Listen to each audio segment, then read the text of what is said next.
And this is called River's View because you can see the river? I think it's called Rivers View because basically you can see three rivers. You can see the Essequibo, the Mazaruni, and the Cayuni, to some extent the Mazaruni. Melena Pollard has served for many years as the Tushao, or village leader of Riversview, undertaking a daunting task in a village that is politically divided.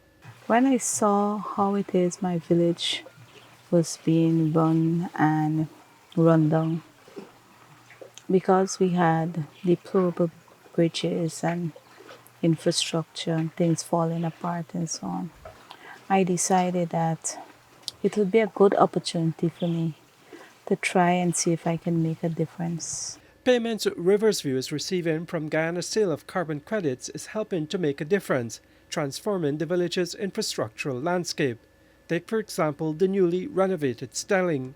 We hadn't much choice in choosing the Stelling, we had to. The Stelling was built, I think, in 2009 and it was shared, so it was basically lasting a long time. But we've had some repairs, minor repairs, but the step that you guys came up, it is sturdy and nice now. But before we did it, it was like loose titanium out Hmm. and very shaky, and it wasn't safe at all. It wasn't safe for persons having to go up, going down, and especially the school kids because they would have to go there to board the boat to go to school. So it wasn't safe. We hadn't a choice. We had to make it a priority. There is also now a two-story multi-purpose hall with a village office. Cultural activities are important for the way of life of people of Riversview, so getting a proper stage was important. It helped that a local resident was able to do the artwork. The stage was a really, it was built some time ago, and the materials that were used, they started rotting. So in 2022, when we had heritage celebrations, one of the young ladies actually fell through it. So we said that we were going to do some repairs on it. But then when the guys actually go and did the first touch to it, the entire stage fell. Hmm. So we had to cancel doing repairs and build a totally new stage. A new banab overlooking the river was also among the projects funded from the sale of carbon credits.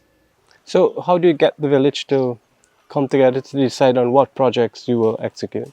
Well, for us, we had about 3 months, 4 months, where we just had ideas just coming in. Every meeting that we had, we put aside a time and said, you know what, we want to hear from you. What are some of your visions? What are some of your ideas that you want to see done in the village? So when we had that, then we said, okay, now we're going to pick out priorities. And we went through all of the lists under the different headings and we picked out some. So those were the ones that we started working on first. With future grants, Riversview is looking to do skills training, invest in ecotourism, and pursue other ventures. The funds from the sale of Guyana's carbon credits to Hess Corporation totals $750 million US.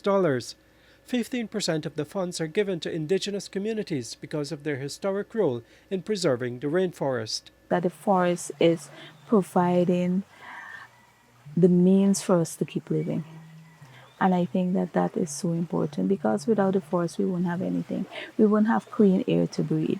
Us Amerindians wouldn't have food. We wouldn't have shelter. We wouldn't have clothing.